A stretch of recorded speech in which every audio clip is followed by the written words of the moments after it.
What's up, you guys? Void here, coming back at you all, finishing up the Commander deck tech requests for the month of March. The last month I'm going to be doing them for my patrons. This time we're going to be doing one for Knight's Oath, and I don't think I've heard of this variant of Progenitus before. Usually when it comes to 5-color decks, you go with Super Friends, something like that, maybe a little bit different, but it always has some crazy combos, some crazy interactions. This time, Knight's Oath has requested that I take a look at his version of a wall deck that he made for Progenitus, and the whole gist is make Progenitus bigger using anthems so that you can one-shot kill players, giving him double strike, stuff like that. Because 10 times 2 is just 20, it's not enough to deal commander damage. So making him bigger, even if it's not with one swing, you're going to reduce your swings. You're only going to have to attack twice at the same player if you make him an 11/11 or anything bigger than that. If you're not familiar, Progenitus is 10 mana, really expensive, but 2 of each color. So you have to have mana fixing. You have to prioritize that in your deck in order to get this guy out, which if the whole purpose of your deck is casting Progenitus, because some decks just want the 5 colors and the potential to cast him late game. This deck is all about being able to cast Progenitus, so while also being on a little bit of a budget, we need to have certain cards in here that can produce all 5 colors of mana. That's important, but once we get them out there, protection from everything, just going to make it a pain for everyone else in the game. And usually, if we have double strike, if we have anything like that that can make Progenitus a one-shot kill for each opponent, we should be good to go. As always, we're going to start it off here looking at the lands. Since we're on a budget, go with Guild Gates, the tapped lands, anything that can produce multiple different colors of mana. But if there is a land that I think stands out as far as being a budget option, I think we have to look at Maze's End and the potential to win other than Progenitus, because Progenitus is usually going to make you a huge target. You might as well find a way to win some way else. Now, this is a very difficult way to win, but it's still cool being able to search up a guild gate that can also produce 2 different colors of mana. It is very slow and it does take some time, but this isn't going to be the most super competitive deck you're ever going to see. It is rather janky, and I think the more weird win cons you can put in this type of deck, the better. Now on to our artifacts. We have the obvious Soul Ring. Felwar Stone is perfect in this type of deck. Chances are you're playing 5 colors, your opponents are going to be playing whatever you need in a 4-player game. Hopefully that's the case. Chromatic Lantern will definitely get you whatever mana you need. It will mana fix all of your lands. Commander Sphere is also going to give you 1 of any mana that you need, but can also sack itself to draw you a card, so it's good whenever you're desperate and you need to draw that card. Darksteel Ingot, same thing, 3 mana, going to produce whatever mana you need. Also indestructible, so it survives a lot of board wipe effects. And we have Fist of Suns, because hey, our Progenitus costs 10 mana. Being able to just pay the 5 mana 1 of each color is a lot cheaper, 5 mana cheaper. This doesn't reduce commander tax, so each time you want to recast him, even though you're going to be paying 5 mana, you still have to pay that 2 generic extra each time. And then our last artifact is going to be yet another janky win con, Door to Nothingness. While it isn't necessarily going to win you the game on the spot, especially in a multiplayer game, 10 mana, sacrificing it to have a player lose the game. Just hate out the most powerful opponent of yours, and you're likely going to win the game at that point. It does enter the battlefield tapped, so your opponents have a full turn cycle to deal with it, but if they can't, likely the turn after you play it is going to be the one where you knock the best player out. So at the very least, this is going to force your opponents to use up any artifact removal they have, which may be a good thing if you have other ones waiting. Then we move on to our creatures. We have 29 of them. Guess what? They're all walls. As I stated before, this is going to be comprised of a bunch of defenders, creatures that are walls, stuff like that. First one we have is Shifting Wall, X-costed wall. That's all it really is. It comes into play with X +1/+1 counters on it, so it's kind of like that Eldrazi from Battle for Zendikar that enters the battlefield with X +1/+1 counters. It's basically the same thing, but it's a wall, it can't attack. So it's a little bit better for the fact that we do have synergies with defenders. We have Birds of Paradise because we're playing a 5-color deck. Then we have Wall of Hope because whenever it's dealt damage, you gain that much life. So it's like Lifelink, but even better because it's not off of how much damage Wall of Hope can deal, but rather how much damage it's being dealt by other creatures. So kind of like a reverse Lifelink. Fog Bank is amazing because it prevents all combat damage that would be dealt to it and dealt by it. And it also has flying, so it can block a lot of good creatures. One of the best defenders, if I had to say so. Then we have Overgrown Battlements. Adds 1 green to your mana pool for each creature with defender you control We have a lot of walls, we have a lot of defenders, period, so that should mean a lot of green mana for us. Hopefully that's the case. 29 creatures, we may not have enough to really take advantage of it, but it should be good. We of course have Sylvan Caryatid, defender, hexproof, can't really be targeted by your opponent's stuff. Also taps to add 1 color that we need. We have Wall of Blossoms, just enters the battlefield, draws us a card, 4 toughness, 2 mana. Could be worse. Wall of Corpses, we can sacrifice it by paying 1 black mana to destroy a creature that was blocked by it, so we have a way to deter our opponents from attacking.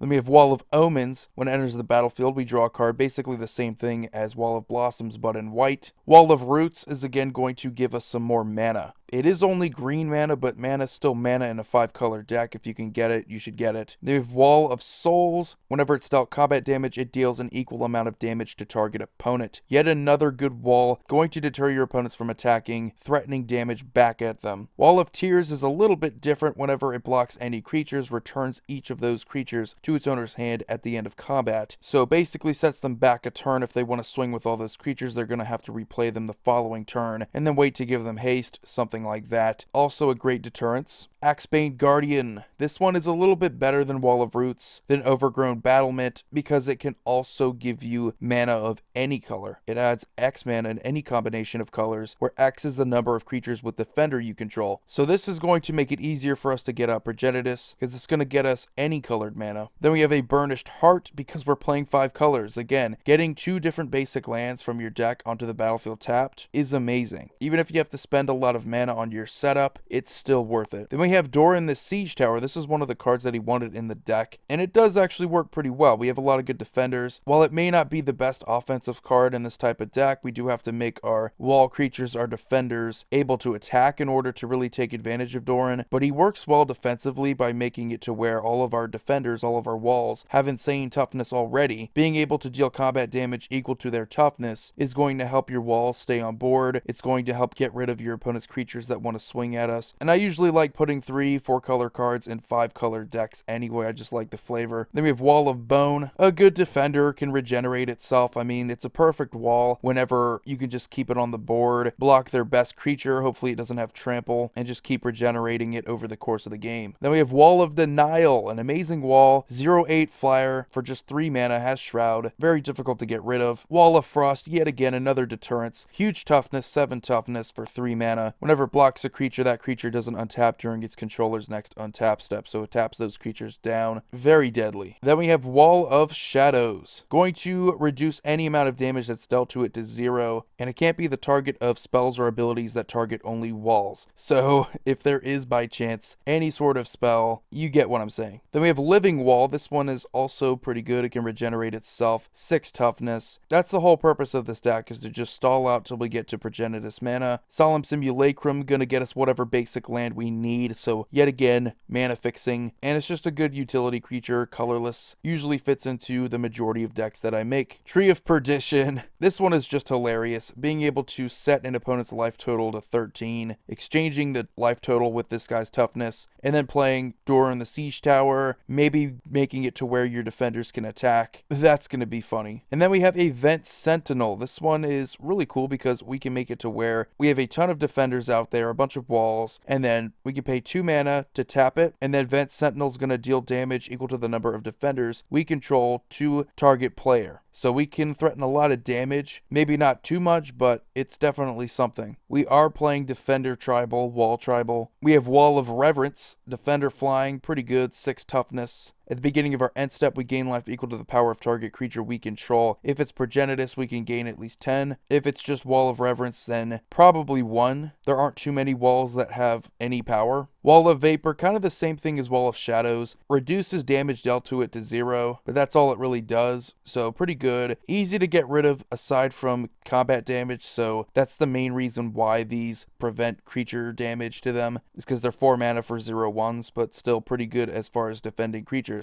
Then we have Ramos Dragon Engine. Being able to remove 5 counters and add Progenitus mana is perfect for this deck. Also a pretty decent creature, you know, can get bigger, also has flying. Colossus of Akros, Defender, really cool one. Just 8 colorless mana, then we can Monstrosity it for 10 mana, so we put 10 +1/+1 counters on it, and then it can attack as if it didn't have Defender. Also indestructible, so I definitely think that's pretty cool. And then our last two creatures are both of the Bringers. We have Bringer of the Black Dawn. If you don't know what these creatures do, basically instead of paying their normal mana cost, which is insane, both of them are 9 mana. We could pay 5 mana, one of each color instead. And for the Black Dawn, it has Trample, and at the beginning of our upkeep, we get to pay 2 life and search our library for any card, shuffle our library, and then put that card on top of it. So that's going to end up being the first card that we draw, which is just insane in this type of deck where we need a lot of different things to go right. So getting this out earlier on is better. And then the Blue Dawn isn't anything more special. I think it's a little bit more tame, being able to just draw 2 cards during our upkeep. So each turn, including our draw step, we're going to be drawing 3 cards. I think that's pretty cool. Moving on to our enchantments, we have 13 of them. We have Assault Formation. This one is perfect because it works kind of like Door in the Siege Tower for all of our defenders, our walls. Each creature we control assigns combat damage equal to its toughness rather than its power. This one is a little bit different though because it can make it to where target creature with Defender can attack as though it didn't have Defender. So definitely going to make it to where we have some synergies, especially when I was mentioning Tree of Perdition. We can get that toughness up really high. Then we have Brave the Sands. Each creature we control has Vigilance and can block an additional creature each combat. So in a deck based around defending, trying to pillow fort, making it to where each of our defenders can block 2 creatures, makes it to where any aggressive decks that are trying to go after us, they're going to run into a roadblock. Then we have Cryptolith, right? Because we have a bunch of walls that are likely never going to attack, so we might as well make them tap, get some usefulness out of them aside from just blocking. Making them add 1 mana of any color to our mana pool is fantastic. We also have 2 different anthems, Gaia's Anthem and Glorious Anthem. May not seem like a big deal, but if we can get Progenitus out there, making him 1 power bigger is going to allow us to 2-shot our opponents at the very least. If we also have anything that can double combat damage, we're also going to be able to just 1-shot them. So while it may not seem like a big deal just giving +1/+1 to all of your creatures, it definitely adds up in this deck. We also have Ghostly Prison and Propaganda. Even though this is wall tribal, defender tribal, we want to be able to prevent our opponents from attacking us for the most part so that we can get to the late game where it's a lot easier to win with Progenitus. We have Marshall's Anthem. We have a bunch of anthems, so putting this one in here is a no-brainer. It has a multi-kicker, so you can pay it however many times you want to, an additional 2. It enters the battlefield and returns up to X target creature cards from our graveyard to the battlefield, where X is the number of times you multi-kicked it, which can definitely mean something if our opponents have board wiped multiple times in the game, and we have a bunch of walls in our graveyard. And then we get to the real stuff here where we want to deal as much damage as possible. We have a Berserker's Onslaught going to give attacking creatures we control double strike, which means it's going to allow Progenitus to hit for 20. So this is why anthems are so important for this deck. Allows us to get the job done even quicker. Gratuitous Violence, going to make it to where if a creature we control would deal combat damage to a creature or a player, it deals double that damage to that creature or player instead. Same idea, but a little bit different. We have Collective Blessing, giving creatures we control +3/+3 is not just good for Progenitus, but even better for our walls, our defenders, making them bigger, giving them some power to work with, so they're not just small insignificant walls, they can become bigger. We of course have Rage Reflection, basically going to give our creatures double strike all the time. And then we finish off our enchantments with a True Conviction, because hey, if you're not going to be just killing players off with double strike with Progenitus, you might as well be gaining some life too, and you're going to be gaining a ton of life. And then we move on to our sorceries. We have 11 of them. We of course have some land ramp in the form of Farseek and Rampant Growth. Farseek is going to give us one of 4 different land types: plains, islands, swamps, or mountains, and it puts it onto the battlefield tapped. In a more expensive version of the deck, we would have Shocklands and maybe dual lands, but that's way out of the budget. Getting any of those lands onto the battlefield tapped is amazing. Rampant Growth is kind of the same thing, but a little bit worse because it can't search up Shocklands. It has to be a basic. And of course, Cultivate and Kodama's Reach are going to be getting us whatever basics we need, one to our hand and one on the battlefield tapped. So we get to secure up a land drop for our following turn. Brilliant cards. We aren't budget, so we can't afford something like a Demonic Tutor, but Diabolic Tutor should get the job done. It is 4 mana, but if you need something desperately, 4 mana is definitely the way to go. Explosive Vegetation, same idea, land ramp, getting 2 different basic lands onto the battlefield tapped. Gonna help us get out Progenitus quicker. And we do have some board wipes, some ways to deal with our opponent's creatures. We have a Supreme Verdict,